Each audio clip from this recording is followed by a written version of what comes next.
මෙහෙවර.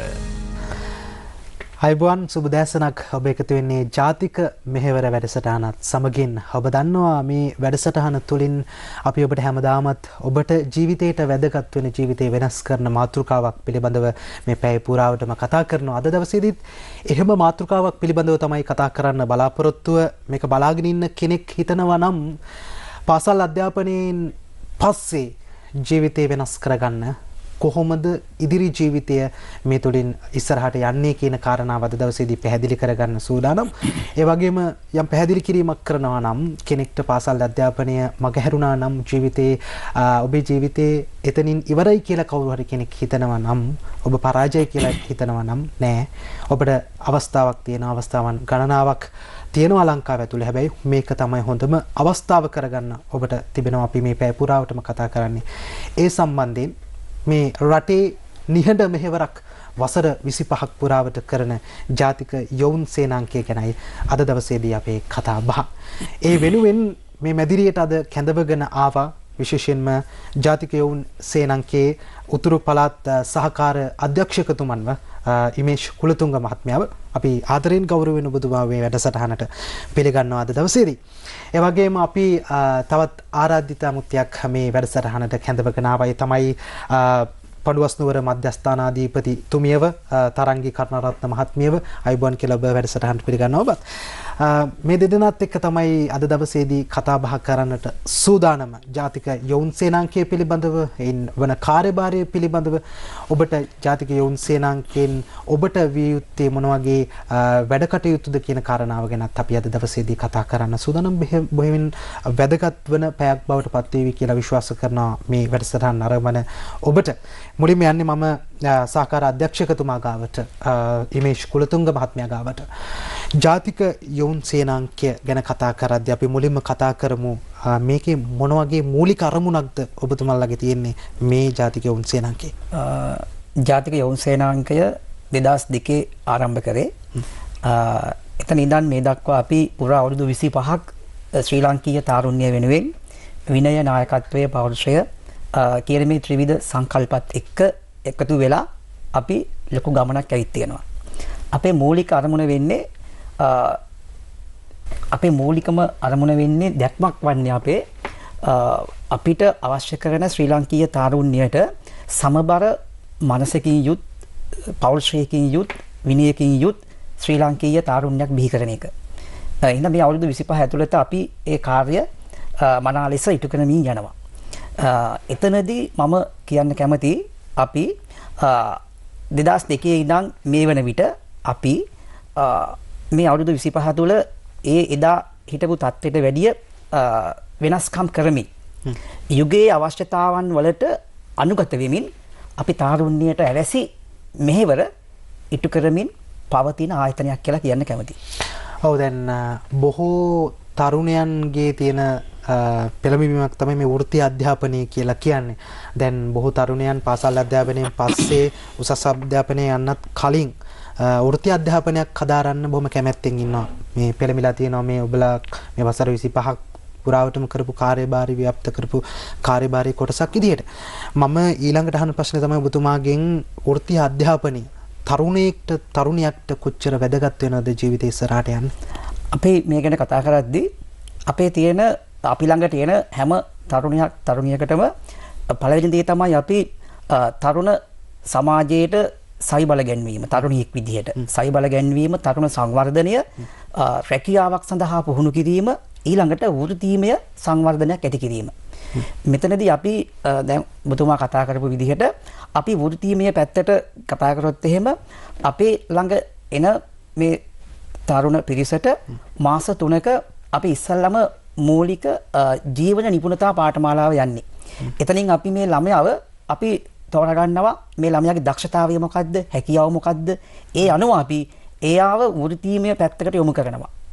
වෘත්තීය පැත්තට යොමු කරද්දී කැමති ඕනෑම ශ්‍රේෂ්ඨයක වෘත්තීමය පැත්තකට යොමු වෙන්න පුළුවන්. එතනදී අපි වැඩිපුර බලන්නේ TVC එක, තෘතීය අධ්‍යාපන නියාමක කමිෂන් සභාව විසින් පිළිගත් නියාමනය කරන ලද NVQ level වලට යන්න පුළුවන්. වෘත්තීමය පැත්තෙන් ඉදිරියට යන්න පුළුවන් රැකියා අවස්ථා තියෙන්නේ මොන වගේ ශේෂ්ත්‍රවලද ඒ අදාළ ශේෂ්ත්‍රවලට අපි වෘත්තීමය පැත්තේ යොමු කරන්න සැලසුම් කරලා මේ වෙද්දිත් කටයුතු කරමින් යනවා. අපි ගත්තොත් එහෙම ජාතික යොවුන් සේනාංකයේ පඩුවස්තුවර මධ්‍යස්ථානාධිපතිතුමිය තරංගි කරුණාරත්න මහත්මිය අද මැදිරියට කැඳවගෙන ආවා. ඉතින් මට මුලින්ම දැනගන්න ඕන ඔබතුමියගෙන් වාර්ෂිකව කොපමණ ප්‍රමාණයක් ළමුන් ඇතුළත් වෙන්න ඔබගේ මධ්‍යස්ථානය තුල වගේම ඔබට තොරතුරු රැස් කරන ආකාරයට මේ යොවුන් සේනාංකය තුලට ඇතුළත් වීමේ කොච්චර සම්භාවිතාවක් තියෙනවද? මෙහෙමයි. දැන් අපි කතා කරනකොට ජාතික යොවුන් සේනාංකයේ ඉමේජ් එක කිව්වා වගේ අපිට තියෙන විනය නායකත්වය පෞරුෂය පදනම් කරගත්ත ඔය තුන්වැදෑරුම් සංකල්පයේ එක යන ආයතනය තමයි මම හිතන්නේ ලංකාවේ එකම සහ ප්‍රධානම ආයතනය අපි ජාතික යොවුන් සේනාංකයේ බොහොම ගෞරවයෙන් ඒක කියන්න ඕනේ. ඒකෙදි අපි මගේ මධ්‍යස්ථානයේ පඬුවස්නුවර ජාතික යොවුන් සේනාංක පුහුණු මධ්‍යස්ථානයට අමතරව ලංකාව පුරා විසිරී පැවතී තියෙනවා මධ්‍යස්ථාන 58ක් මේ වෙනකොට. සියලු මධ්‍යස්ථාන 58 අතරේ වාර්ෂිකව අපට දීලා තියෙන්නේ දැන් පසුගිය වසරේ බලපුවාම 2025 වසරත් එක්ක මේ වසරේ අපිට තිබුණේ ළමයි 6000ක වගේ ප්‍රමාණයක් පුහුණු කරන්න ඕනි කියන එක. ඒකෙදි පාඨමාලා දෙකක් මාස 3මාරක පාඨමාලාවක් වශයෙන් පාඨමාලා දෙකක් අපි ක්‍රියාත්මක කරන මේ වෙනකොට 2026 පළවෙනි කණ්ඩායම අපි ක්‍රියාත්මක කරගෙන යනවා. ඊට අමතරව මාර්තු මාසයේ 16 වෙනිදා ඉඳන් අපි පටන් ගත්තා 2026 දෙවෙනි පාඨමාලාව. ඒකෙදි අපිට මේ වෙනකොට අපි ඔය කියන ප්‍රමාණය ඉක්මවා ගිහිල්ලා තියෙනවා. ඒ කියන්නේ අපි වසරට අවශ්‍ය ප්‍රමාණය මේ වෙනකොට අපි බඳවාගෙන ඒ තරුණ පිරිස මේ වෙනකොට පුහුණු කරගෙන යනවා අපි. දෙක ඔබලා කියන්නේ ඔබලා ටාගට් කරගෙන හිටපු ඉලක්කක ගත ඉලක්කම් වලට අපි ඉලක්කය සම්පූර්ණ කරලා තියෙනවා මේ වෙනකොට. අපිට දරුවෝ එනවා. අපි ඒ වෙනුවෙන් කරන්න පුළුවන් උපරිම දේවල් ටික මේ වෙනකොට කරලා තියෙනවා. අපි හැමතිස්සෙම කතා කරන්නේ ළමයි තරුණ පිරිස කියන එක 16ත් 28ත් අතර දරුවෝ තමයි අපට එන්නේ. ඒකෙදි මූලික අධ්‍යාපන සුදුසුකම් කියන එක සම්පූර්ණ කරනවට එහා ගිහිල්ලා අපි O level ඉවර කරපු ඒ කියන්නේ 16ක් කියනකොට අපි අධ්‍යයන පොදු සහතික පත්‍ර සාමාන්‍ය පෙළ ඉවර කරපු දරුවෝ ඉන්නේ අපිට. ඒකට 28ට වෙනකන් අපිට දරුවෝ ගන්න පුළුවන් මෙතනට තරුණ ප්‍රජාව. එතකොට මට පැහැදිලි කිරීමක් කරන්න මේ දැන් එක එක්කෙනා පිළිබඳව සොයා බැලීමක් කළ යුතුයි මේන දරුවන්ගේ. එතකොට මොන වගේ වැඩපිළිවෙලක්ද යොවුන් සේනාංකයක් ඇතුලේ තියෙන්නේ ළමයාගේ දක්ෂතාවය හඳුනා ගන්න, ළමයා මොන වගේ වෘත්තීය මට්ටමකටද ගෙනියන්න ඕන කියන කාරණා මුලින්ම හඳුනා ගන්න කොතෙන්ද මොන වගේ වැඩපිළිවෙලක්ද යොවුන් සේනාංකයක් ඇතුලේ තියෙන්නේ? ඔව් දැන් අපි බඳවා ගැනීමක් කරනකොට අපි ප්‍රචාරණ කටයුතු වලදී කියනවා 16ත් 27ත් අතර ප්‍රදේශයේ පෝෂක ප්‍රදේශයේ පුරා පැතිරී ඉන්න දරුවෙකුට අපිට පුළුවන් මේ අපිත් එක්ක සම්බන්ධ වෙන්න කියන එක අපි ප්‍රචාරණ මාධ්‍ය හරහා ලබා දෙනවා. ඒක සමාජ මාධ්‍ය වෙන්න පුළුවන්. එහෙමත් නැතිනම් පත්‍රිකා බෙදා දීම් ඒ වගේ මොනවා හෝ දැනුවත් කිරීම මගින් අපි ওই සම්බන්ධව දැනුවත් කිරීම කරනවා. ඒ බඳවා ගැනීම වලදී අපි දක්වන මම කලිනුත් කියවා වගේ අධ්‍යාපන සුදුසුකම් වලට බඳවා ගැනීම වලදී අපි ඒගොල්ලෝම සම්මුඛ පරීක්ෂණයකට භාජනය කරනවා විධිමත් සම්මුඛ පරීක්ෂණයකට. ඒ සම්මුඛ පරීක්ෂණයට අමතරව අපේ ඉන්නා වෙනම පුහුණු වෙච්ච නිලධාරිනියක් හෝ නිලධාරියෙක් අපි වෙනුවෙන් එයා අපිත් එක්ක කරියර් ගයිඩන්ස් කියන එක කරනවා අපිට. එතකොට කරියර් කී එක කියන එක. ඒ කරියර් කී කියන එක කරපුවාම වෘත්තීය යතුරු කියන එක තමයි ඕකේ අපි සිංහල තේරුම විදිහට ගන්නෙ. වෘත්තීය යතුරු කියන කොටස කරවුවට පස්සේ අපිට දරුවෙක්ව හඳුනා ගන්න පුළුවන්. මෙන්න මෙයා කැමති වෙන්නේ. අපි එයාට මුලදී කියන්නේ නෑ මේක මේ පුරුදු කරන්න මෙන්න මේ දෙයට. පුතා ඔයා මේක ෆිල් කරන්න කියන එක විතරයි අපි කියන්නේ. හැබැයි ඒකේ අවසානයේදී අපිට එන එන් රිසල්ට් එක තමයි මෙයා කැමති වෙන්නේ මෙන්න මේ වගේ වෘත්තියකට යොමු වෙන්න. කියන එක තමයි ඔබ හඳුනාගන්නේ. ඒකෙදි දරුවා කැටගරි කරලා ඔබලා තමයි බෙදන්නේ මේවට තමයි මේ දරුවෝ දක්ෂ කියලා. ඔව්. හරි මම මුලින්ම කියත් ඊට පස්සේ උතුරු පළාත් අධ්‍යක්ෂක සහකාර අධ්‍යක්ෂකතුමා ගාවට NAQ සහතිකයක් ගැන කතා කරා. දැන් සමාජය තුළ NAQ ලෙවල් පිළිබඳ බොහෝ කතාවතක් ඇවිල්ලා තියෙනවා.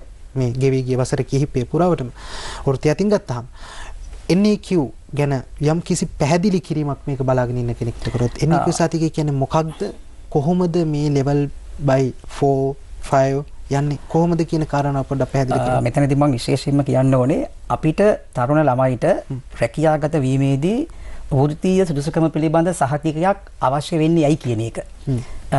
වැඩිපුරම කතා කරන මේ දවස්වල ගිය අවුරුදු කීපය තුළ තරුණ පිරිස් විදේශ ශ්‍රමිකයන් විදිහට යන්නට කටයුතු කරා. රට හැර යනවා කියලා කිව්වා. හැබැයි යද්දී ඒ අය පුහුණු ශ්‍රමිකයන් විදිහට ගියාද කියන තැනදී අපිට ගැටලුව ආවා. සමහර කට්ටිය පුහුණු ශ්‍රමිකයෙක් විදිහට නෙවෙයි ගිහින් තිබ්බේ. ඒ නිසා අපි ළඟට එන දරුවන්ට අපි කියන්නේ ඔබ පළමුවෙන්ම වෘත්තියකට යද්දී හොඳ ශ්‍රමිකයෙක් විදිහට අපි හැඩගැහෙන්න ඕනේ. ඒ කියන්නේ පුහුණු ශ්‍රමිකයෙක් වුණොත් බය නැතුව අපිට තැනකට ගිහිල්ලා කොන්ද කෙලින් තියාගෙන ඒ වැඩේ නියමාකාරයෙන් කරන්න පුළුවන්.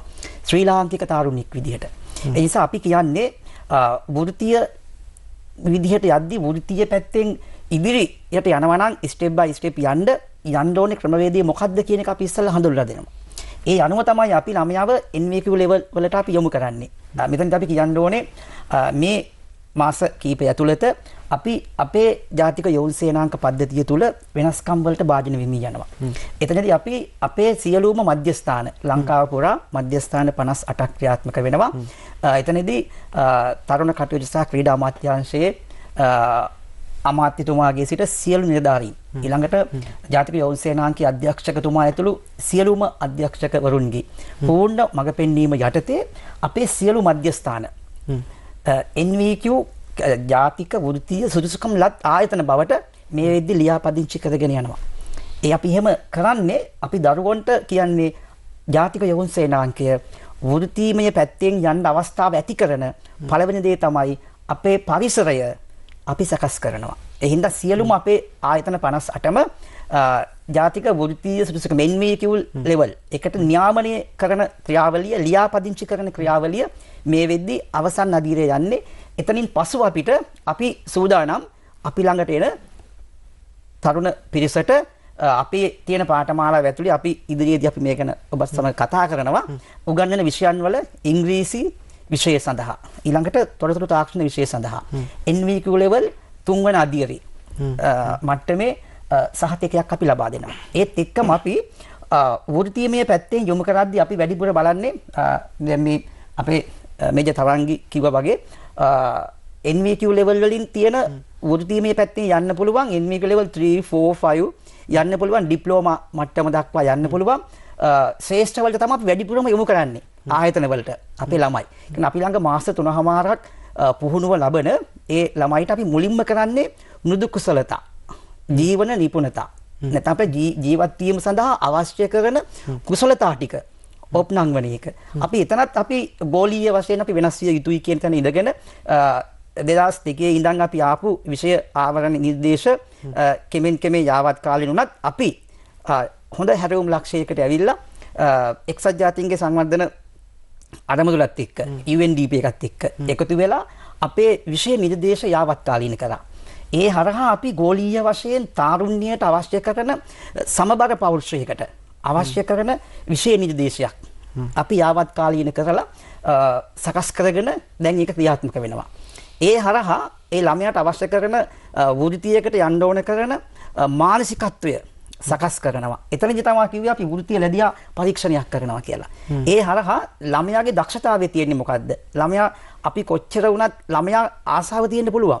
හැබැයි ළමයාගේ දක්ෂතාවය මොකද්ද කියලා දක්ෂතාවයත් එක්ක අපි අවශ්‍යතාව ආසාව හරියට ගැලපුවොත් තමයි ඒ ළමයා ඉදිරියකට යන්නේ. නැත්තම් මගදී මග හැරෙන්න පුළුවන්. අපි දන්නවා සමහර විට ඔබත් දන්නේ නැති මේ හිටපු සමහර කට්ටිය පාඨමාලා වලට යනවා. ගිහිල්ලා මගදී ඒක මට හරියන්නේ නැහැ. හරියන්නේ. කියලා මගදී අතහරිනවා. එහෙම නෙවෙයි. අපි හරියටම මේක තමයි මට ගැලපෙන ඇඳුම. එහෙම ඇඳොත් නේ සතුටින් ඉන්න පුළුවන්. ලස්සනට යන්න පුළුවන්. තව කෙනෙක් කතා කරලා අහන්නේ මේ ඔයා අද හරි ලස්සනයි කියලා පෞරුෂය ගැන කතා කරනවා. ඒ වගේ තමයි අපි හරියට රැකියාවට තෘප්තිමත්ව යනවා නම් ඒ තෘප්තිමත් රැකියාවකට ළමයා යොමු කරවන්න ඕනේ. ඒ මඟ පෙන්වීම තමයි අපි ඉස්සල්ලාම දෙන්නේ. එහෙම ගියොත් තමයි අපිට යන්න පුළුවන් පළවෙනි අදියර. කියන්නේ තුන්වෙනි අදියරෙන් පටන් ගත්තාම අපි හිතමු තියෙනවා වෙල්ඩින් කෝස් එකක්. තුන්වෙනි අදියරේ. ඔව් අපි කියන්නේ තුන්වෙනි එකකින්වත් පටන් ගත්ත යුතුයි. තුන්වෙනි එක ඊට පස්සේ හතරවෙනි එක ඩිප්ලෝමා එක ඒ මෙහෙම අවසානයේට එන්නිකුල් level 7 දක්වා ගිහින්. කියන්නේ හත් වෙනි අදියර ගිහිල්ලා උපාධියක් දක්වා යන්න පුළුවන් අවස්ථාවන් තියෙනවා.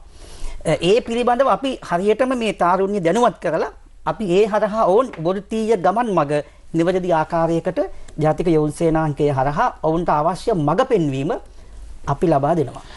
ඔව් දැන් මේ මහත්මිකාවට තරංග මහත්මිකාවට කියොත් එහෙම මේ දැන් ඔබ කිව්වා මුලින්ම දරුවෙක් ඇවිල්ලා දරුවගේ මූලික හඳුනාගන්නේ කොහොමද කියන කාරණාව.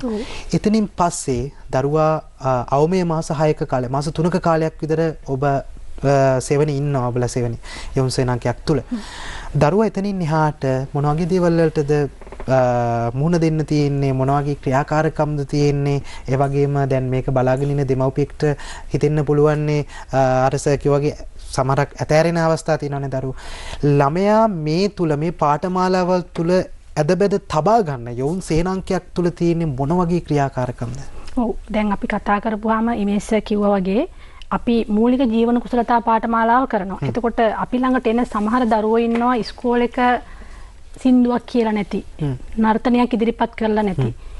දැන් මගේ පාඨමාලාවේ 2026 එක කණ්ඩායමේ දෙමව්පියෙක් ඇවිල්ලා මට කියනවා අනේ මැඩම් අපේ දුව ගෙදර වචනයක්වත් කතා කරන්නේ නැහැ. අධ්‍යයන පොදුසාතික පත්‍ර උසස් පෙළට ගණිතාංශයෙන් වාඩි වෙච්ච දරුවෙක් ටිකක් අර හැංගිච්ච දරුවෙක්. හැබැයි මේ මොහොත වෙනකොට සියලු කලා කුසලතාවයන් වලට ඉදිරිපත් වෙන බොහොම ආදරණීය අර හරි අපිත් එක්ක ඉන්ටරැක්ට් වෙන අන්‍යෝන්‍ය අවබෝධයත් එක්ක ගනුදෙනු කරන හොඳ දක්ෂ දරුවෙක් වෙලා තියෙනවා. ඒ කියන්නේ ඒකෙදි අපි කලා කුසලතාවයන් වලට කලා උළෙලවල් නිර්මාණය කරනවා. අපේ මධ්‍යස්ථාන තුල මධ්‍යස්ථාන මට්ටමින් නිර්මාණය කරනවා. ඊගාවට පළාත් මට්ටමින් එහෙම දක්ෂතා තියෙන දරුවෝ ඉන්නවා නම් ඒගොල්ලන්ට අර අපි කිව්වා වගේ අපේ යක්කල තියෙන සෞන්දර්ය පුහුණු පාසලක්. ජාතික මට්ටමට එනකන් ඉන්න පුළුවන් අවස්ථාවල් තියෙනවා. ඒ වගේම ක්‍රීඩා කුසලතාවයන් තියෙන දරුවෝ ඉන්නවා නම් අපි වෙනස් විදිහට ක්‍රීඩා 4ක් මේ වර්තමාන අධ්‍යක්ෂකතුමන්ගේ ප්‍රධානත්වයෙන් මූලිකත්වයෙන් ඒ වගේම අමාත්‍යතුමන්ගේ මූලිකත්වයෙන් අපි හඳුන්වාගෙන දීගෙන යනවා. ඒකත් එක්ක දරුවන්ට පුළුවන් ජාතික මට්ටමට එනකම් සමහර විට අපිට පාසලක් එක්ක තරඟ කරනකොට විශාල පාසල් ප්‍රමාණයක් අභිභවාගෙන එන්න ඕනේ ජාතික මට්ටමේ සහතිකයක් ලබා ගන්න. හැබැයි ජාතික යොවුන් සේනාංකයට ආවහම තියෙන විශේෂත්වය තමයි අපේ මධ්‍යස්ථාන අතර තරඟ කරලා ඒගොල්ලන්ට ජාතික මට්ටමේ සහතිකයක් ලබා ගන්න පුළුවන්. ඒක කලා කුසලතාව වේවා, ක්‍රීඩා වේවා, දේශපාලන මට්ටමින් යනවා නම් එහෙම වේවා කොහොම හෝ දරුවන්ට විවිධ කුසලතා පුරුදු කරන ආයතනයේ එකම සහ ප්‍රමුඛතම ආයතනය අපේ ජාතික යොවුන් සේනාංකය කියන එක කියන්න ඕනේ. ඔව් සහකාර අධ්‍යක්ෂකතුමා ගාවට එන්න කලින් මම නැවතවතාවක් ඔබතුමියකින් අහන කාරණාව මොන වගේ පාඨමාලාවල්ද යොවුන් සේනාංකයක් ඇතුලේ තියෙන්නේ? අපි මූලික ජීවන කුසලතා පාඨමාලාව කොහොමත් අපි ඒක කරන් ළමයිව නිපුණයෙක් කරන්න ඕනේ ජීවිතයේ ඇතුළේදී. අනෙක් සියලු පාඨමාලාවන් එහා ගිහිල්ලා අපි ජීවිතේ නිපුණයෙක් වෙන්න ඕනේ. ඒකෙදී තොරතුරු තාක්ෂණ පාඨමාලාව, ඒ වගේම ඉංග්‍රීසි ඔය දෙක අපි කලින් අවුරුදුවලදී අපි කරේ සිබා ජාත්‍යන්තර බෞද්ධ ඇකඩමියත් එක්ක එකතු වෙලා මේ වසරේ සිට වත්මන් අධ්‍යක්ෂ බී.ඒ. ගාමිණී වික්‍රමපාල මැතිතුමන්ගේ සංකල්පයක් අනුව අපි ඕපන් යුනිවර්සිටි එකත් එක්ක එකතු වෙලා NVQ ලෙවල් මට්ටමට තොරතුරු තාක්ෂණ සහ ඉංග්‍රීසි පාඨමාලාවන් වැඩි දියුණු කරලා තියෙනවා මේ මොහොත වෙනකොට. තව මොන වගේ පාඨමාලාවල්ද යොවුන් සේනාංකයක් ඇතුලේ තියෙන්නේ? එතකොට අපිට කරන්න පුළුවන් වෘත්තීය පුහුණුව පැත්තේ යනවනම් හෝටල් පුහුණු පාඨමාලා තියෙනවා අපිත් එක්ක එකතු වෙනවනම්. එතකොට හෙද පුහුණු පාඨමාලා තියෙනවා.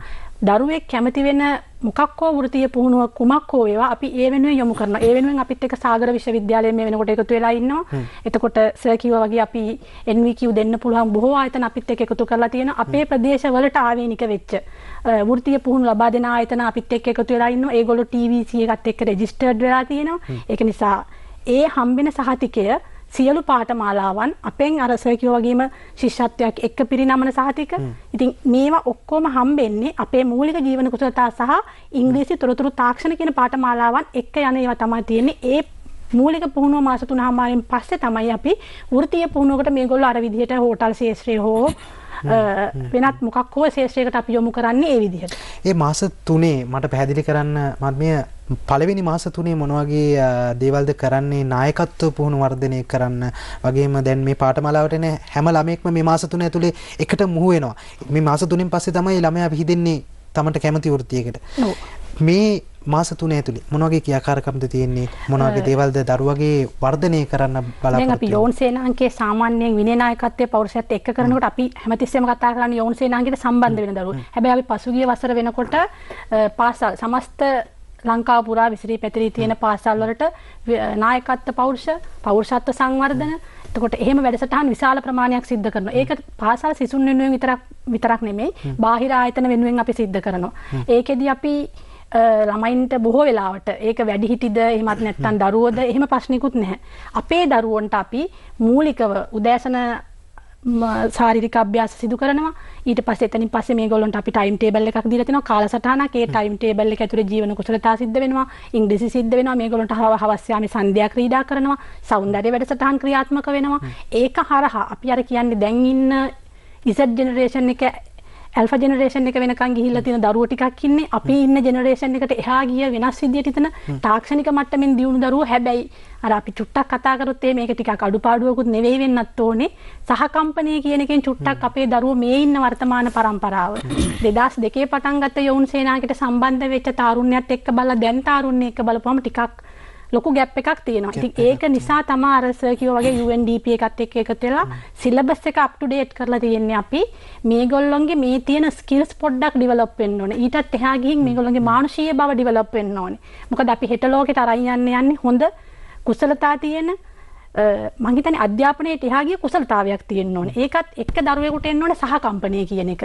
මානුෂීයකම කියන එක තියෙන්න ඕනේ. අපි බලාපොරොත්තු වෙන යෞන සේනාංකය ඇතුලේ අර සියලු කුසලතා ඇතුලේ මානුෂීයත්වයේ පෙරදරි කරගත්ත බොහොම හොඳ පෞරුෂයක් තියෙන ආදරණීය සහකම්පිත දරුවෙක් බිහි කරනවා කියන එක තමයි අපේ බලාපොරොත්තුව තියෙන්නේ. සහකාර අධ්‍යක්ෂකතුමා ගාවට ආයෝගියොත් එහෙම අධ්‍යක්ෂකතුමනි මට පැහැදිලි කිරීමක් කරන්න මේ වෘත්තීය ජාතික යෞන් සේනාංකය කියන මේ යෞන් සේනාංකයේ මේ කාර්යභාරය කොහොමද ව්‍යාප්ත කිරීමේ වැඩසටහන් මේ වෙනකොට යන්නේ? විශේෂයෙන්ම දැනුවත් කිරීමේ වැඩසටහන්. මම ඊට කලින් පොඩ්ඩක් මේ මෙතුමිය කිව් එකට තව අදහසක් මම එකතු කරන්න ඕනේ කියලා මට හිතුණා. දැන් ඔබතුමා ඇහුවා මාස 3මාරි මොකද්ද වෙන්නේ කියලා. එතනදී මම කියන්න ඕනේ අපි ළඟට මාස 3මාරක් එන දරුවෙක් අපි ළඟට එනවා නම් අපේ තියෙනවා පාඨමාලා සැලැස්මක්. මේ මාස 3මාරට day to day වැඩ කරන දවස් 60ක් තියෙනවා නම් ඒ දවස් 60 ඇතුළත මොනවද කරන්න ඕනේ? දවසින් දවස. ඒක අපි ලංකාවෙම අද තියෙනවා නම් අපිට කලා උළෙල ලංකාවේ එකම දවසක අපි මධ්‍යස්ථාන 58ම කලා උළෙල ක්‍රියාත්මක වෙනවා. ඊළඟට අපේ ජීවන නිපුණතා විෂයට අදාළව විෂය නිර්දේශයක් තියෙනවා. එතකොට මේ පාඨමාලා සැලැස්මේ ඒ විෂය නිර්දේශය කාලච්ඡේද ප්‍රමාණීය තියෙනවා නම් 90ක් ඒ 90 ආවරණය වෙන්න ඕනේ. එතකොට තමයි මූලික ජීවන නිපුණතා විෂය ආවරණය කරා කියලා අපි බලන්නේ. ඒක අපි දවසින් දවස සතියෙන් සතිය මාසින් මාසෙ අපි බලනවා මේක කොච්චර දුරට කරලා තියෙනවද කියලා. ඒක මූලස්ථාන පුහුණු වංශය මගින් අධීක්ෂණය කරනවා. ඊළඟට ඉංග්‍රීසි විෂයත් එහෙමයි, තොරතුරු තාක්ෂණ විෂයත් එහෙමයි. ඊළඟට ජීවිතය සහ කලාව කියලා අපි විෂයක් කරනවා. ඒකදී තමයි අපි කිව්වේ අර සහකම්පනය, එම්පති, හැම සංවේදී බව, නිර්මාණාත්මක බව. ඔය හැම කියන එකක්ම ඒ විෂයන් තුල ක්‍රියාත්මක වෙනවා. ඒත් එක්කම ඔය කියන දේවලුත් එක්කම ඔය මාස 3මාර ඇතුළත අදාළ විෂයන් ටික තියරි වලට වැඩිය ප්‍රායෝගිකව ක්‍රියාත්මක වෙන්නේ. ජීවන නිපුණතා විෂය එහෙම ක්‍රියාත්මක වෙන්නේ. ඒ ඇතුළත තියෙනවා අපේ දීර්ඝ අභ්‍යාස ක්‍රියාකාරකම්. බැහැරගත පුහුණුව. එන මාස 3මාර ඇතුළත අපි දවස් 3ක බැහැරගත පුහුණුවක් තියෙනවා. බූට් කැම්ප් ප්‍රෝග්‍රෑම් එකක් තියෙනවා. ඒ වගේ විශේෂිත වැඩසටහන් 14කට අධික සංඛ්‍යාවක් තියෙනවා මේ විෂය නිර්දේශය ඇතුළත. ඒ සියල්ල ප්‍රායෝගික දේවල්. ඒ හරහත් අපි ළමයාගේ මොනවද තියෙන දක්ෂතා කියලා අපිට හඳුනගන්න අවස්ථාව තියෙනවා. මේ මාස 3මාර තුළ මේ පාඨමාලාව ඉදිරියට කරාට පස්සේ සාමාන්‍යයෙන් අපි ළමයෙක් ගන්න අදිට 3ක් තියෙනවා ළමයෙක් ගැන. පළවෙනි ස්ටෙප් එක තමයි මාස 3මාර. ඉකට වුණාට පස්සේ අපි දාන ඊළඟට වෘත්තීය පුහුණුවට. ඒක දෙවන අදියර. තුන්වන අදියර ඊට පස්සේ අපි පසුවිපරමක් කරලා වෘත්තීය පුහුණුව හදිහට කරනවා ඒ ළමයා රැකියාගත කිරීම. ඔය ටික තමයි අපි මාස 3මාරක් ඉන්න ළමයාට අපෙන් ලැබෙන ප්‍රතිලාභ. ඒ අතර තමයි වෘත්තීය පුහුණුවට යද්දී අපි හිතමු හෝටල් ශාස්ත්‍රය තුල යන්න කැමති දරුවෙක් ඉන්නවා නම් ජාතික යෞන් සේනාංකයේ දඹුල්ල හෝටල් පුහුණු පාසල් තියෙනවා. ඒකේ පාඨමාලා 6ක් ක්‍රියාත්මක වෙනවා. Food and beverage, bungalow keeper, pastry and bakery, front office, housekeeping, cook ඒ හැම එකක්ම ක්‍රියාත්මක වෙනවා. ඒවා NVQ level 4 5 අධීර යන පාඨමාලා. හැම එකක්ම ප්‍රායෝගිකව සිදු කරනවා. ප්‍රායෝගිකව සිදු කරනවා. ඊළඟට අපි මේක ව්‍යාප්ත කරන්න මම හිතෙන් දෙන්නම් එතනදී ඒ අපේ තියෙන එකම හෝටල් පුහුණු පාසලයි තිබ්බේ දඹුල්ල හොඳ මට්ටමේ තියෙනවා. ළමයි විශාල පිරිසක් අපි වාර්ෂිකව පුහුණුව දීලා on the training රැකියාගත පුහුණුවකට දීලා මේ වෙද්දී සියලුම ළමයි ඒ පුහුණු වෙච්ච හැම දරුවෙක්ම රැකියාගත වෙලා තියෙනවා.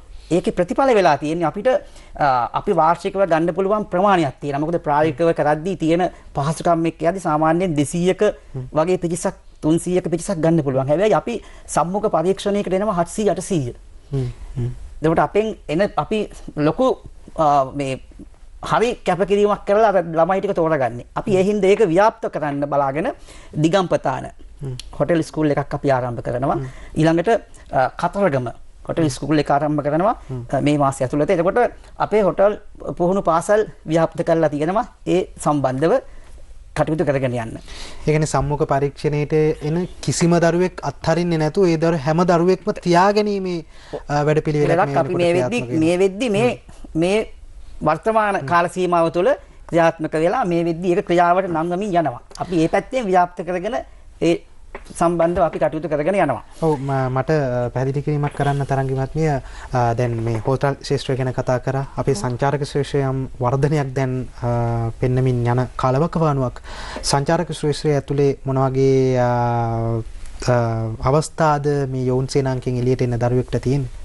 ඔව් අපි කතා කරපුවාම හෝටල් පුහුණු පාසල් සර්කියෝ වගේ අපි බොහොම සාර්ථක දියුණුවක් ලැබලා තියෙන්නේ. අපිට තිබුණේ එක හෝටල් පුහුණු පාසලයි දඹුල්ල. හැබැයි මේ වෙනකොට කතරගම සහ දිගම්පතන හෝටල් පුහුණු පාසල් වෙනුවෙන් අපිත් එක්ක සම්බන්ධ වෙන සියලු දරුවෝන් අර ඔයා කියෝ වගේ මගේ හැරෙන්නේ නැති වෙන්න තමයි අපි උත්සාහ කරන්නේ. අපිටත් ඕනේ අපේ අනාගත පරම්පරාවට හොඳ දරුවෝ ටිකක් අරන් යන්න. ඒ වෙනුවෙන් තමයි මේ රැකියාගත කිරීම වලට මේ තරම් දායකත්වයක් ජාතික යෝන් සේනාංකයේ කරන්නේ. එතකොට දැන් අපි කතා කරන්නේ මේගොල්ලන්ට අපිට සංචාරක ශාස්ත්‍රයේදී කොහොමද හම්බෙන්නේ? ඒකෙදි කියන්න ඕනේ දැන් අධ්‍යාපනය කියන එක ගත්තාම සමහර බොහෝ හෝටල් පුහුණු පාසල් හෝ හෝටල් ශාස්ත්‍රයට ගියපුවාම අධ්‍යාපනය කියන එක බලනවා. අපිට පිටරටකට යන්න හෝ වේවා මේ රටේ හෝ වේවා අපි ගනුදෙනු කරන්න ඕන වෙනවා. හැබැයි අපි කොහොම හෝ අපේ යෝන් සේනාංක පාඨමාලාව හදාරන දරුවෝ අපි NVQ level 5 මට්ටමට අරගෙන ගිහිල්ලා ඒගොල්ලොන්ව මේ වෙනකොට ලංකාවේ බොහෝ පිළිගත් තරුපන්ති හෝටල් වලට යොමු වෙලා ඉන්නවා. මේ වෙනකොට ඒගොල්ලෝ විශාල වැටුප් ලබන බොහොම ගෞරවනීය විදිහට රැකියා කරන දරුවෝ ඉන්නවා අපිත් එක්ක සංචාරක ශාස්ත්‍රයේ. ඒකෙදි ඒගොල්ලොන්ට අර ප්‍රායෝගිකව ලබන පුහුණුව තමයි මම හිතන්නේ වැඩිමනක් ඒගොල්ලන්ගේ ජීවිතේට හුරු වෙලා තියෙන්නේ. මොකද අපි දෙන්නේ ප්‍රායෝගික පුහුණුව සහ න්‍යායාත්මක දැනුම දෙකම එකතු කරලා දෙන එකක්. ඒකෙදි අපි පහුගිය කාලවලදී මේ ස්විස් ලංකා හොටෙල් පුහුණු මේවත් ඒකත් එක්කත් ගනුදෙනු කරා. ඒ හරහා අපේ දරුවෝ විශාල ප්‍රමාණයක් විදේශගත වෙලා ඉන්නවා. ඒකත් යෝන් සේනාංකය හරහා විදේශ විනිමයක් විදිහට අපිට ලැබෙන ආදායමක් විදිහට කියන්න පුළුවන්. මොකද මේක විශාල වපසරියක් තියෙන එකක් හෝටල් ශාස්ත්‍රය කියලා කියන්නේ. ඒකෙදි දරුවෝ හරි يعني අපි හිතනවට වඩා ප්‍රමාණයක් ඒක ඇතුලේ ඉන්නවා. දැන් ඇත්තට මේ තරංග මහත්මිය තියරි ඉගෙන ගන්න දක්ෂ දරුවෙක් නම් පාසල් අධ්‍යාපනයේදී මේ දරුවා යම් විශිෂ්ටයක් බවට පත් වෙනවා. වැඩියෙන්ම පාසල් අධ්‍යාපනයෙන් පස්සේ වෘත්තීය අධ්‍යාපනයකින් ප්‍රායෝගිකව කරන දේවල් තමයි වැදගත් වෙන්නේ.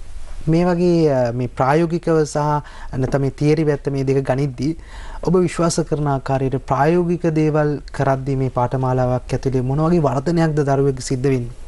ඔව් අපි හිතන්නේ ප්‍රැක්ටිකල් දේවල් එක්ක තමයි දරුවෝ නිර්මාණය වෙන්නේ. අපි ළඟට එන දරුවොත් එහෙමයි. විවිධ ක්‍රියාකාරකම් එක්ක දැන් අපි වුණත් ඉස්කෝලේ යනකොට ක්ලාස් රූම් එකේ ඉන් ක්ලාස් රූම් කරන ඇක්ටිවිටීස් වලට වඩා රයිටින් වලට වඩා කැමති ප්‍රැක්ටිකල් එක්ක ඉස්සරහට යන්න. එහෙම එකක් තියෙනවා. දැන් එතකොට අපේ වුණත් අපේ කෝස් ප්ලෑන් එකේ සර් කියනා වගේ ඒ ක්‍රියාකාරකම් වලදී අපි හැමතිස්සෙම දකිනවා දරුවෝ. වැඩිමනක් ඉස්සරහට එන්නේ ඇක්ටිවිටීස් වලට දරුවෝ. ඒ කියන්නේ ප්‍රායෝගිකත්වය කියන එක ළමයි හරි එක්ස්පීරියන්ස් කරන දෙයක්. එහෙම වුණාම ඒගොල්ලෝ ඉක්මනට ඉස්සරහට යනවා සහ ඒක අර ජොබ් එකකට යනකොට ජොබ් වෙනකොට අපිට ඒක වටින දෙයක්. මොකද අපි මොකක් හරි එකකට ඉන්ටර්විව් එකකට ගියපුවාම අපිට කොච්චර එක්ස්පීරියන්ස් තියනවද කියන එක. අත්දැකීම කියන එක තමයි වටින. ඉතින් ඒක නිසා අර හෝටල් පුහුණු පාසල විතරක් නෙමෙයි සියලු ආයතනවලදී අපි බලාපොරොත්තු වෙන්නේ ප්‍රායෝගික පුහුණුව කියන එක මාර වටිනවා දරුවෙකුට රැකියාගත වීම වලදී. අපි කෙටි විරාමයකට ගිහිල්ලා නැවත වතාවක් කතා කරන්න සූදානම්. තව බොහෝ දේවල් තියෙනවා අපිට කතා කරන්න. ඊට කලින් කෙටි විරාමයකට ගිහිල්ලා නැවත හමුවෙමු මේ ජාතික මෙහෙවර වැඩසටහන.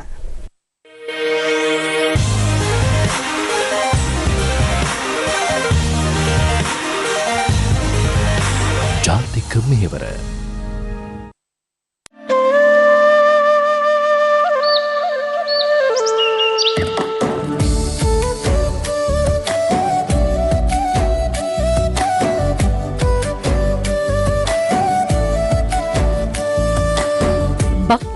අසිරිය අරගෙන නිවුස් ෆස්ට් අවුරුදු මෙවර කළුතර බෝමුල ක්‍රීඩාංගණයේදී දවස පුරා බයිසිකල් තරග ගමහරහා දිවීම කොට්ටපොර ජනගී ගායනය අවුරුදු කුමරා කුමරිය ඇතුළු ජන ක්‍රීඩා රැසක් සමග කළුගම් පුරවර සිරි අවුරුදු උළෙල අප්‍රේල් 18 වෙනිදා දවස පුරා සංවිධානය කළුතර දිස්ත්‍රික් ලේකම් කාර්යාලය ඇතුළු රාජ්‍ය ආයතන සමග සමනල ක්‍රීඩා සමාජය.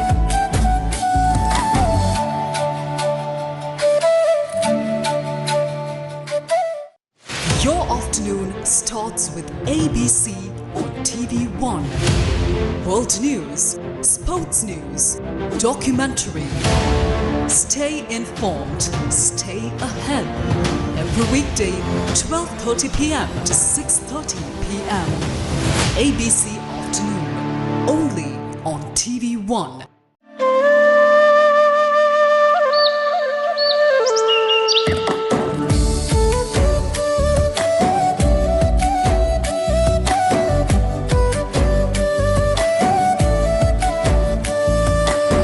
බක්මහි අසිරිය අරගෙන නිවස් ෆස්ට් අවුරුදු මෙවර කළුතර බූවල ක්‍රීඩාංගණයේදී දවස පුරා බයිසිකල් තරග ගමහරහා දිවීම කොට්ටපොර ජනගී ගායනය අවුරුදු කුමරා කුමරිය ඇතුළු ජන ක්‍රීඩා රැසක් සමග කළුගම් පුරවර සිරි අවුරුදු උළෙල අප්‍රේල් 18 වෙනිදා දවස පුරා සංවිධානය කළුතර දිස්ත්‍රික් ලේකම් කාර්යාලය ඇතුළු රාජ්‍ය ආයතන සමග සමනල ක්‍රීඩා සමාජය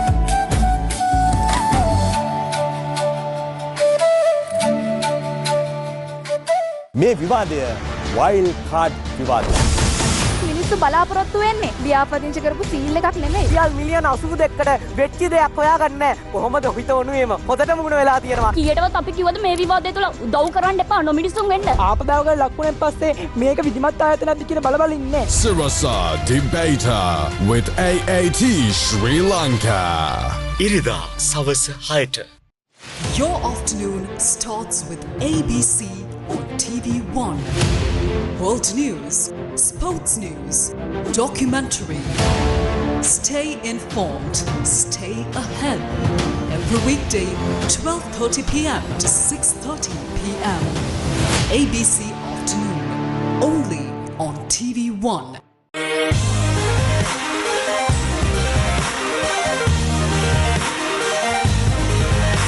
ජාතික මෙහෙවර විරාමයෙන් අනතුරු ඔබ නැවතත් ජාතික මෙහෙවර වැඩසටහනත් සමගින් අද කතා කරමින් ඉන්නේ අපි ජාතික යොවුන් සේනාංකය පිළිබඳව ශ්‍රී ලංකාව තුල කතා වෙන්නේ නැති හැබැයි මහත් කාර්යභාරයක් කරන ආයතනයක් බවට ලංකාවේ පත් වෙලා තියෙන වග අපි මේ කතා කරපු කරුණු කාරණා වලින් පැහැදිලි වුණා. අපි කතා කරමින් ඉන්නේ අද අපි මේ ආරාධිත අමුත්තන් දෙදෙනාව නැවත වතාවක් ඔබට මතක් කළොත් එහෙම ජාතික යොවුන් සේනාංකයේ උතුරු පළාත භාර සහකාර අධ්‍යක්ෂක ඉමේෂ් කුලතුංග මහත්මයාව ඒ වගේම පඬුවස්නුවර මධ්‍යස්ථාන අධිපතිනි තරංගි කරුණාරත්න මහත්මයාත් එක්ක තමයි අද දවසේ කතා කරමින් ඉන්නේ. මම යන්නේ සහකාර අධ්‍යක්ෂකතුමා ගාවට ඊළඟට අධ්‍යක්ෂකතුමනි දැන් අපි බොහෝ දේවල් කතා කරලා ළමෙක්ට මේ ඇතුලේ වෙන්නේ මොනවද ළමෙක්ගේ හඳුනාගන්නේ කොහොමද මේ පිළිබඳව කතා කරද්දී මේ බලාගෙන ඉන්න කෙනෙක්ට හිතෙන්න පුළුවන් අපි කොහොමද මේකට ඇතුළත් වෙන්නේ කියන කරුණ සහ සුදුසුකම් මේ තරංග මහත්මයාත් කතා කරා සුදුසුකම් පිළිබඳව බොහෝ සුදුසුකම් බලන්නේ සාමාන්‍ය පෙළ උසස් පෙළ බලනවා සාමාන්‍ය රැකියාවකට යන්න. හැබැයි යොවුන් සේනාංකයේ තුල දරුවෙක් බඳවාගෙන ඉන්න මොන වගේ අවම සුදුසුකමක්ද බලන්නේ සහ මේකට එනවනම් කෙනෙක්ට කොහොමද මේකට ඇතුළත් වෙන්නේ?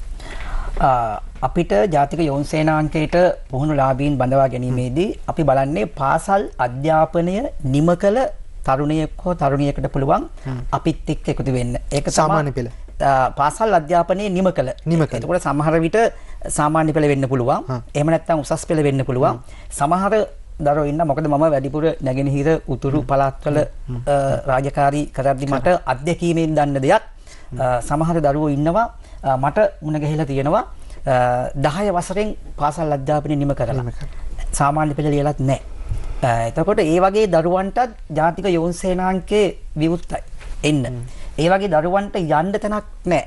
නමුත් අපි ජාතික යොවුන් සේනාංකයට ඔවුන් බඳවා ගැනීම කරනවා. හැබැයි අවුරුදු 16 සම්පූර්ණ විය යුතුයි නිර්ණායකයක් විදිහට පාසල් අධ්‍යාපනයේ නිම කළ අදාළ වයස් සීමාවන් වල ඉන්නවනම් ඒ අයට ජාතික යොවුන් සේනාංකයත් එක්ක එකතු වෙලා අපේ මාස 3මාරේ මූලික පුහුණුව හදාරලා ඊට පස්සේ මම කරේ දෙවන අධිකරණ වෘත්තීය පුහුණුවකට යොමු වෙලා ඊට පස්සේ රැකියාගත වෙන්න අවස්ථාව තියෙනවා. ඒ තමයි අවම සුදුසුකම. අවම සුදුසුකම පාසල් අධ්‍යාපනයේ නිම කළ ඕනෑම තරුණියෙකුට තරුණියකට ජාතික යොවුන් සේනාංකයත් සමග එකතු වෙන්න පුළුවන්. දැන් කෙනෙක්ට තමන්ගේම ව්‍යාපාරයක් තියෙන්න පුළුවන්. අධ්‍යාපන සුදුසුකම නැතිව තමන්ගේ ව්‍යාපාරයක් පටන් අරගෙන පාසල් අවදීන් පස්සේ එයාට නැත්තේ දැන් මේ සහතිකයක් කියන කෑල්ල පෙන්වන්න මොකක් හරි එයාට මේක ස්කිල් එකක් තියෙනවා කියන. එහෙම කෙනෙක්ට මේක බලාගෙන ඉන්නවා නම් මොන වගේ උපදේශක්ද දෙන්න තියෙන්නේ? මම මේ වගේ කෙනෙකුට ආරාධනා විවෘතව ආරාධනා කරනවා. අවුරුදු 16ට වැඩි පාසල් අධ්‍යාපනය නිම කරපු ඔබ කුමන හරි ශ්‍රේෂ්ඨයක මේ වෙද්දී වෘත්තීය විදිහට තමන් ව්‍යවසායකයෙක් විදිහට නැගී සිටින්නට උත්සාහ දරන කෙනෙක් වෙන්න පුළුවන්. එතකොට ඒ අයට අපි ළඟට ඇවිල්ලා සාමාන්‍යයෙන් අපි ව්‍යාපාරයක් කරද්දී වෙන්න පුළුවන් ජීවිතයේ අභියෝග එනවා. සමහර කට්ටිය අභියෝගෙද්දී අභියෝග වලින්ට මුහුණ දෙන්න හරි බයයි. අපි කියනවා මේ තමන් පිළිබඳ විශ්වාසයක් නැහැ. ඒ වගේ වෙලාවල් වල මොකද්ද කරන්නේ? ගන්න තීරණේ මොකද්ද? මොකද්ද අපි කාගෙන්ද මේකට උත්තරයක් ගන්නෙ? අපි හැබැයි නිවැරදි පිළිතුරක් අපේක්ෂා කරන්න ඕනේ. ඒ සම්බන්ධව වපසරියක් තියෙන දැනුමක් තියෙන කෙනෙක්ගෙන් තමයි ගන්න ඕනේ. අපි පිළිතුරක් බලාපොරොත්තුෙන් හරි කෙනෙක්ගෙන් ගියේ නැත්නම් අපිට ලැබෙන්නේ හරි පිළිතුරක් නෙවෙයි. එහෙනම් අපි ඒ වගේ අයට කියන්නේ ජාතික යොවුන් සේනාංකයත් එක්ක එකතු වෙන්න මාස 3මාරි පාඨමාලාව ඇතුළත ඔබට අභියෝගවල ජයගන්නේ කොහොමද? ආත්ම විශ්වාසයකින් වැඩ කරන්නේ කොහොමද? නිවැරදි තීරණ ගන්නේ කොහොමද? ඒ හරහා ඔබ කොමක් හරි ව්‍යවසායකයෙක් වෙන්න උත්සාහ කරනවා නම් ඒ එතනට අවශ්‍ය කරන දැනුම, අවබෝධය, කුසලතාවය තවදුරටත් සංවර්ධනය කරගන්න ජාතික යොවුන් සේනාංකයෙන් අවැසි මාර්ගෝපදේශනය ලබා දෙනවා. පාඨමාලා නොමිලේද සිදු කරන්නේ නැත්නම් අය කිරීමක් ගන්න? ජාතික යොවුන් සේනාංක පාඨමාලා නොමිලේ පවත්වන්නේ අපි. ඒ මාස 3මාර ඇතුළත දරුවන්ට අවශ්‍ය කරන නිල ඇඳුම් ලබා දෙනවා නොමිලේ. ඊළඟට පැමිණීමේ දීමනාවක් අපි ගෙවනවා. එතකොට ඒ කට්ටියට යම් කිසි දීමනාවක් ගෙවන්නේ පාඨමාලාවට එන්න ශක්තියක් විදිහට, ප්‍රවාහන දීමනාවක් විදිහට. එතකොට එයාලට එන්න පුළුවන් අපිත් එක්ක ඇවිල්ලා පාඨමාලාව කරන්න පුළුවන්. දිවයින පුරා මධ්‍යස්ථාන 58ක් තියෙනවා. පළාතක් විදිහට ගත්තාම හැම පළාතක් තුළම මධ්‍යස්ථාන කිහිපයක් පිහිටලා තියෙනවා. ඔබට පුළුවන් ජාතික යොවුන් සේනාංකේ youthcorps.lk වෙබ්සයිට් එකට ගිහිල්ලා youthcorps.lk වෙබ්සයිට් එකට ගිහිල්ලා බලලා විස්තර ගන්න පුළුවන්. එහෙම නැත්නම් අපි ජාතික යොවුන් සේනාංකයේ බඳවා ගැනීම සිදුවන අධීරයන් වලදී අපි බොහෝ විට දැනුවත් කිරීම කරනවා.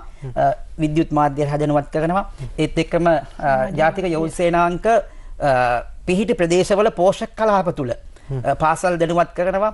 ඊළඟට ප්‍රාදේශීය ලේකම්තුමාලා හරහා ග්‍රාම සේවක වසම් වල ඉන්න ග්‍රාම සේවක මහත්තුරු හරහා දැනුවත් කරනවා. මේ වගේ අපි ප්‍රචාරක මාධ්‍යයෙන් බඳවා ගැනීම සඳහා අපි අවශ්‍ය පරිසරය සකස් කරනවා. ඒත් එක්කම රජයේ නිවේදන නිකුත් කරන ගැසට් එකේ ජාතික යොවුන් සේනාංකයට බඳවා ගැනීම සම්බන්ධව දැනුවත් කිරීම කරනවා. ඒ කාලවලදී අපිත් සමග ඔබට එකතු වෙන්න පුළුවන් අවස්ථාව තියෙනවා. දුරකථන අංකයක් නැද්ද සම්බන්ධ කරගන්න මීට වැඩි තොරතුරු කවුරු හරි කෙනෙක් දැනගන්න ඕනේ නම්? අවශ්‍ය නම් පුළුවන් අපිත් එක්ක මූලස්ථානීය සමග සම්බන්ධ වෙන්න පුළුවන්. ඍජු අංකයක් තියෙනවා 0112 688යි 885. 0112 688යි 885 මේ අංකයට කතා කරලා ඔබට අවශ්‍ය සේවාව ලබා ගන්න පුළුවන්. ජාතික යොවුන් සේනාංක මූලස්ථානය හා සැබැඳි අංකයක් මම ලබා දුන්නේ.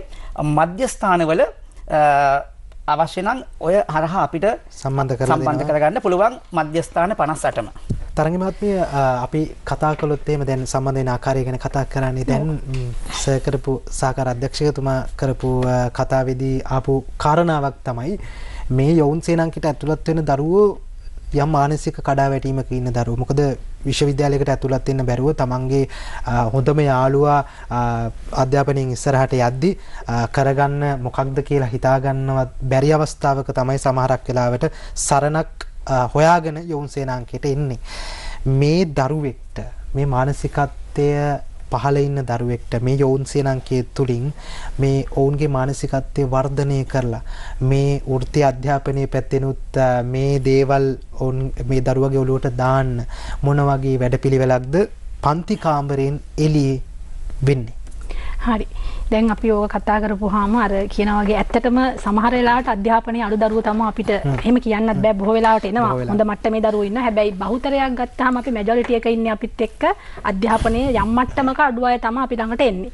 ඒකට එහෙම එන දරුවෝ මානසික කඩාවැටීම් වල ඉන්න පුළුවන්. සහ අපි වර්තමානයේ කතා කරනවා නම් මත්ද්‍රව්‍ය ප්‍රශ්නෙත් එක්ක ගැටෙන දරුවෝ බොහෝ ප්‍රමාණයක් අපිත් එක්ක එනවා. මොකද අපි ඒක ඒගොල්ලොන්ගේ හැසිරීමෙන් ඒගොල්ලෝ කටයුතු කරන විදිහෙන් ඒගොල්ලොන්ගේ දෙමව්පියෝ අපිට දැනුම් දෙන දේවල් වලින් අපි දන්නවා මේගොල්ලෝ සමහර අම්මලා අප්පච්චිලා ඇවිල්ලා කියන්නෙම අනේ පුළුවන් නම් මෙයාව මේකෙන් පොඩ්ඩක් අයින් කරලා දෙන්න අපිට.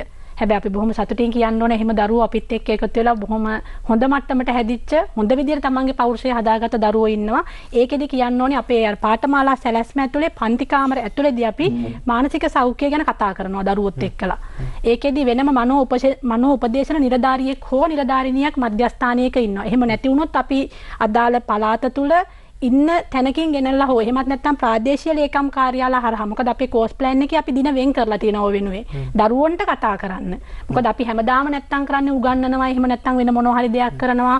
ඒක වෙනුවෙන්ම යොමු වෙනවා තමයි අපි කරන්නේ. හැබැයි එහෙම නැතුව අපි ඒ වෙනුවෙන් දින වෙන් කරනවා දරුවන්ට. එහෙම කරන්නේ දරුවන්ට තියෙන ප්‍රශ්න සමහර විට අම්මට අප්පච්චිට සහෝදරයෙකුට කියන්න බැරි කමක් ඇති. එහෙම දේවල් දරුවෝ ගුරුවරුන්ට ආසක්ත වුණාම සමීප වුණාම කියනවා ගිහිල්ලා. එහෙම අවස්ථාවල් අපි අත්විඳිනවා සහ අපි දකිනවා හොඳටම. ඒක නිසා ඒකෙදි අපිට පුළුවන් වෙලා තියෙනවා අර කියන ප්‍රබල ගැටලු වලට ওই මානසික ගැටලු ඒ වගේම සෞඛ්‍ය ගැටලු ඊටත් අමතරව ගිහලා ඒගොල්ලෝගේ පවුල් වල තියෙන සමහර ගැටලු දරුවන්ට ඉන්නවා දෙමව්පියෝ අහිමි. සමහර දරුවෝ ඉන්නවා වෙනත් දෙමව්පියෝ ළඟ හැදෙන. කිරියම්ම කිරියත්ත ළඟ හැදෙන. ඒ වගේ පරිසරයන් වලින් ආපු දරුවෝ ඉන්නවා. ඉතින් ඒකෙදි අපි කරන්නේ ඉස්සෙල්ලාම පන්ති කාමරය තුලදී තමයි අපි ඒගොල්ලන්ට මානසික සෞඛ්‍ය ඒ වගේම මනෝවිද්‍යාව කියන මහා ලොකු බැරෑරුම් දෙයක් නෙමෙයි. හැබැයි අපි සරලව කාරණා අතුරින් ඒගොල්ලොන් අයිඩෙන්ටිෆයි කරගන්නවා මේගොල්ලන්ට මේ වගේ ප්‍රශ්න ඇති. ඊට පස්සේ අපි ඒගොල්ලොන් අනිත් අයට නොදැනෙන්න වෙනම ගෙනල්ලා කතා කරන ඒගොල්ලොන්ගේ දෙමව්පියන්ට වෙනම කතා කරන පරිසරයක් නිර්මාණය කරනවා. ඒකදී දරුවෝ අපිට බොහෝ වෙලාවට විවෘත වෙනවා. මෙන්න මේ වගේ ගැටලු අපිට තියෙන්නේ. සමහර වෙලාවට ඉන්න කාර්ය මණ්ඩලවල නිලධාරීන් බොහෝ දෙනා පෞද්ගලික මට්ටමින් උදව් කරනවා. මූල්‍යමය වේවා වෙනත් විදිහවලට වේවා දරුවන්ට උදව් කරනවා අපි මේ මට්ටමින් ගොඩ එන්න. මොකද මේක සමාජ කාර්යභාරයක්. ඒක බොහොම ජාතික මෙහෙවරක් අපි මේ කරන්නේ. හෙට ලෝකෙට දරුවෝ ටික අපි අරන් යන්නේ. ඉතින් ඒක නිසා අපි හිතන්නේ වෙන පාඨමාලාවල තියෙන දේවල් වලට එහා අපේ පාඨමාලාව ඇතුලේ තියෙන්නේ ඔන්න ඔය කියන අර වෙනස් වෙච්ච දේවල් තමයි අපි උගන්වන්නේ ටික. මානසික සෞඛ්‍ය යහපැවැත්ම සහ කොහොමද අපි මේ දේවල් වලින් ගැලවෙන්නේ? ඕගොල්ලෝ මේ දේවල් වලට හුරු වෙන්නේ කොහොමද? සමහර වෙලාවට ওই වයසේ ඉන්න දරුවෝ හරි ක්‍රියාශීලී. ඒගොල්ලන්ට ඒ ක්‍රියාශීලීත්වය එළියට දෙන්න විදිහක් නැතුව ඉන්නවා. එහෙම වුණාමත් අපි ඒකයි කියන්නේ අපි සන්ධ්‍යා ක්‍රීඩා වගේ දේවල් දාලා තිනවා. ඒගොල්ලන්ට කලාව උළෙලවල් දීලා තියෙනවා. ක්‍රීඩා උළෙලවල් දීලා තියෙනවා. ඔය හැමදේම දෙන්නේ අපි ඒගොල්ලන්ට ඒගොල්ලන්ගේ තියෙන ක්‍රියාශීලීත්වය පොඩ්ඩක් එළියට දෙන්න. එහෙම වුණාම සමහර විට ළමයිගේ තියෙන ඔය තියෙන ඇග්‍රෙසිව් එක එහෙමත් නැත්නම් අපි කියන්නේ තරහ එන ගතිය ඒගොල්ලොන්ගේ ඒ ගතිය අඩු වෙලා ළමයි සාමාන්‍යකරණය වෙනවා. අපි ඒකට අවස්ථාව නොදෙන තාක් අපි කියනවා දරුවෝ මෙන්න මේ වගේ කියලා. එහෙම කියන්න කලින් අපි දරුවන්ට අවස්ථාව දීලා බලන්න ඕනේ කොයි වගේද කියලා. අපි හැමතිස්සෙම මම අර කියනවා වගේ සහතිකයකට යනවට වඩා හොඳයි සහතිකෙත් එක්ක දරුවගේ පරිසරය වෙනස් වෙනවා නම් ඒගොල්ලන්ගේ ඇටිටියුඩ්ස් ආකල්ප වෙනස් වෙනවා නම් එහෙම වුණාම අපිට හරිය ලේසි මේ වගේ දෙයක් කරන්න. අපේ පාඨමාලාව ඇතුලේ සිද්ධ කරන්නේ ඔන්න ඔය කියන මනෝ උපදේශන දේවල් එකතු කරලා අපි සහකම්පනයක් තියෙන දරුවෙක් තමයි නිර්මාණය කරන්නේ ඒ විදිහට. ආයතනයක් විදිහට මොන වගේ අරමුණද මොන වගේ ඉලක්කද සපුරා ගන්න බලාපොරොත්තු ඉදිරි වසර කිහිපය පුරාවට ලංකාවේ ආයතනයක් විදිහට අපි ජාතික යොවුන් සේනාංකයේ විදිහට විනය නායකත්වයේ පෞරුෂය කියන මේ ත්‍රිවිධ කොළණු ටික මේ කොළණු තුනත් එක්ක දුවන හොඳ සමබර පෞරුෂයක් තියෙන ශ්‍රී ලාංකීය තාරුණ්‍යයක් හදන්න යද්දී මේ වර්තමානයේ තුල අපි වෙනස්කම් ලොකු වෙනස්කම් කීපයකට යනවා ධනාත්මකව. මම හිතන්නේ එතනදී ඉස්සලම කියන්න ඕනේ අපි දීර්ඝාභ්‍යාස ආයතන සඳහා ඒ කියන්නේ බැහැරගත නායකත්ව පුහුණුව තිබුණේ නාවුල තමා තිබුණේ අපේ මධ්‍යස්ථානය. බැහැරගත පුහුණු මධ්‍යස්ථානය. මීට කලින් ජාතික යොවුන් සේනාංකයෙන් පාඨමාලාව හදාලා ගියපු කට්ටියගෙන් ඇහුවොත් ඔයාලා බැහැරගත පුහුණුව කරාද? කොහෙද කරේ? කියන්නේ නාවුල කියලා. හැබැයි මින් ඉදිරියට ජාතික යොවුන් සේනාංකයේ අපි ඒක ව්‍යාප්ත කරලා තියෙනවා. නායකත්ව පුහුණු පාඨමාලා පැවැත්වීම සඳහා අකුරැස්ස ඊළඟට මහියංගනය දිවුලපිටිය මධ්‍යස්ථාන මේ වෙද්දී වැඩි දියුණු කරමින් යනවා බැහැරගත පුහුණු මධ්‍යස්ථාන ලෙස. එතකොට වැඩි අවස්ථාවක් අපි ලබා දෙනවා තාරුණ්‍යයට. ඒත් එක්කම මේ ආයතන බැහැරගත පුහුණුව අපේ ජාතික යොවුන් සේනාංක පුහුණුව ලබන අයට පමණක් විතරක් නෙවෙයි බාහිර ආයතන වලට අවස්ථාව තියෙනවා.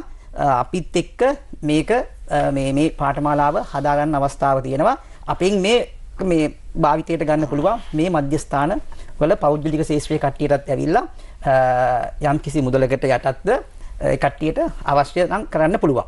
ඊළඟට අපි අපේ තියෙනවා ඊළඟ අදියරක් තමයි අපි කිව්වා ජීවන නිපුණතා විෂය අපි කරන රාජ්‍යයේ තියෙන එකම ආයතනය. එතකොට අපේ මේ ආයතන 58ම හොඳ මෘදු කුසලතා තියෙන මොඩල් සෙන්ටර් නැත්නම් කෙනෙක්ට බලලා ආදර්ශයක් ගන්න පුළුවන් ආයතන 58ක් බවට වර්තමාන අධ්‍යක්ෂකතුමාගේ පූර්ණ මඟ පෙන්වීම යටතේ අපි ඒක මේ වෙද්දි ක්‍රියාවට නමමින් යනවා. ඊළඟ එක තමයි අපිට අවශ්‍යයි මේ අපි කියනවා මේ බහුමාදිලි මධ්‍යස්ථානයක්. ඒ කියන්නේ අපිට අවශ්‍ය නම් අපිට AI තාක්ෂණය. ඊළඟට කලාව පැත්තෙන්. ඊළඟට රොබෝට් තාක්ෂණය. ඒ කියන්නේ විවිධ කුසලතාවයන් සඳහා නූතන තාක්ෂණයත් එක්ක ගැලපෙන විදිහට අවශ්‍ය කරන මධ්‍යස්ථාන අපි මේ වෙද්දි සැලසුම් කරගෙන යනවා. ඒකේ මූලික පියවරක් විදිහට කැකිරාව ජාතික යොවුන් සේනාංක පුහුණු මධ්‍යස්ථානයේ අපි නවීන අතිනවීන බහු මාදිලි මධ්‍යස්ථානයක් විදිහට මේ වෙද්දි අපි සැලසුම් සකස් කරලා මේ වෙද්දි ක්‍රියාවට නංවී යනවා. මේ සඳහා තරුණ කටයුතු සහ ක්‍රීඩා අමාත්‍යාංශයෙන් මූල්‍ය ප්‍රතිපාදන යටතේ තමයි මේක අපි ක්‍රියාත්මක කරන්නේ. ඒ දැවැන්ත වැඩපිළිවෙලක්. ඔව්. දැවැන්ත වැඩපිළිවෙලක් අපි දැන් බොහෝ දේවල් කතා කරා. මට තව චුටි දෙයක් ඔබතුමියකින් ඉක්මනින් දැනගන්න කැමතියි මේ වැඩසටහන අවසන් කරන්න කලින් මේක බලාගෙන ඉන්න දෙමව්පියෙක්ට මොකක්ද කියන්න තියෙන්නේ? බය නැතුව තමන්ගේ දරුවෝ යොවුන් සේනාංකයට ඇතුළත් කරන්න. ඔව්. බය නැතුව තමන්ගේ දරුවෝ යොවුන් සේනාංකයට එවන්න. මොකද අර කියනා වගේ අපේ රටේ පළවෙනි එකම සහ ප්‍රථම ආයතනය වෙන්නේ ජීවන කුසලතා මෘදු කුසලතා ගොඩනංවන එකම ආයතනය ජාතික යොවුන් සේනාංකය. ඉතින් අර තමන් වියදම් කළ තැනකට ගිහිල්ලා අපිට දේවල් නිරායාසයෙන් හම්බෙන කොටත් ඒකට වටිනාකමක් නොලැබෙන තැනක් තියෙනකොට මං හිතන්නේ ඕගොල්ලොන්ට මහා ලොකු වියදමක් කරන්න නැතුව දරුවෝ එවන්න තියෙන විශ්වාසවන්තම සහ ගෞරවනීයම ආයතනය කොහෙද කියලා කිව්වොත් ජාතික යොවුන් සේනාංකය. මොකද අපි ඕගොල්ලොන්ගේ දරුවොන්ව ජීවිතේ නිපුණයෝ බවට පත් කරනවා විතරක් නෙමෙයි වෘත්තීය පුහුණුවට යොමු කරනවා විතරක්වත් නෙමෙයි වෘත්තීය පුහුණුවට යොමු කිරීම හරහා ඒගොල්ලොන්ව ෆලෝ අප් එකක් කරනවා. ඒ කියන්නේ පසු විපරමක් කරනවා අපි. සමහරට දෙමව්පියන්ට තමයි දරුවෝ ගැන ලොකු ඌමනාවක් තියෙන්නේ. ඒ තරම්ම ඌමනාවක් ජාතික යොවුන් සේනාංක කාර්ය මණ්ඩලයේ අධ්‍යක්ෂතුමා ප්‍රමුඛ සියලු දෙනාටම තියෙනවා. එහෙම නොවුනා නම් වෙන ආයතනයකට ගිහිල්ලා කරන පාඨමාලාවකදී නම් සහතිකයේ දුන්නට පස්සේ අතහැරලා දානවා. රැකියාවකට යොමු කරාද එහෙම නැත්නම් ඒ රැකියාවෙන් එයා මොනවද කරන්න කියන එක හොයලා බලන්නේ නැහැ. හැබැයි ජාතික යොවුන් සේනාංකයේ අපි එහෙම නෙවෙයි.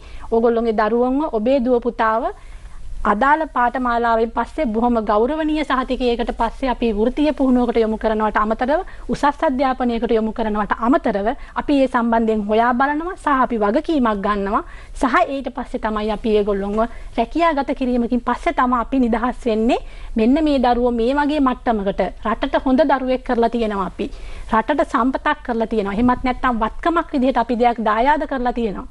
කියන හැඟීම තමයි අපි ළඟ අපිට හැමදාටම තියෙන්නේ. ඉතින් ඒක නිසා ඒ වෙනුවෙන් කරන සත්කාරය තමයි ජාතික යොවුන් සේනාංකය අපි සියලු දෙනාම කරන්නේ. ඒ වෙනුවෙන් ජාතික යොවුන් සේනාංක අධ්‍යක්ෂකතුමන්ට බොහොමත්ම ස්තුතියි කියන්න ඕනේ. මොකද මේ වගේ වැඩපිළිවෙලක් මේ ක්‍රියාත්මක වෙන්නේ එතුමන්ගේ මූලිකත්වයෙන් සහ අමාත්‍යවරුන් මතක් කරන්න ඕනේ මේ වර්තමාන ආණ්ඩුව හරහා බොහෝ දේවල් වෙනස් වෙමින් යනවා අපිට. ඉතින් ඒ සියලු දේවල් එකතු කරගෙන ජාතික යොවුන් සේනාංකයේ මේ වගේ දැවැන්ත නිහඬ කාර්යයක් ඔබතුමා කියනා වගේ කරමින් මේ වෙනකොට අපි ඉදිරියට යමින් ඉන්නවා කියන එක මතක් කරන්න ඕනේ. ඔබ දෙවලට ස්තුතිවන්ත වෙනවා මේ කරන දේට මේ කරන සත්කාරයට දරුවෝ රටේ බැබලෙන දරුවන් බවට පත් කරන්න මේ කරන සේවයට මම මතක් කරන්න කැමති ජාතික යොවුන් සේනාංක උතුරු පළාත් සහකාර අධ්‍යක්ෂ විමේ කුලතුංග මහත්මයා බොහොම ස්තුතියි. වසර 22කට අධික පළපුරුද්දක් සහිත ගුරුවරයෙක්. ඉතින් බොහොම ස්තුතිවන්ත වෙනවා වැඩසටහනට පැමිණියට. ඒ වගේම යොවුන් සේනාංක පඬුවස්නුවර යොවුන් සේනාංකයේ මධ්‍යස්ථානාධිපතිතුමිය තරංගී කරුණාරත්න මහත්මියටත් බොහොම ස්තුතිවන්ත වෙනවා. අද දවසේ ඇවිල්ලා අපිත් එක්ක මේවා බෙදාගත්තට අපි ජාතික මෙහෙවර අද දවසට අවසන් කරන්නට සමයි සූදානම්. ඔබේ දරුවා නැත්නම් මේ බලාගෙන ඉන්න ඔබ විශිෂ්ට නායකයෙක් බවට පත් කරලා මේ වෘත්තීය පැත්තෙන් ඉස්සරහට යන්න බලාපොරොත්තු වෙමින් ඉන්නවා නම් කතා කරන්න 0112 688යි 885ට ජාතික යොවුන් සේනාංකයට ඔබ එනකන් යොවුන් සේනාංකේ බලන් ඉන්නවා. බොහොම ස්තුතියි. ඔබට සුබ දවසක්.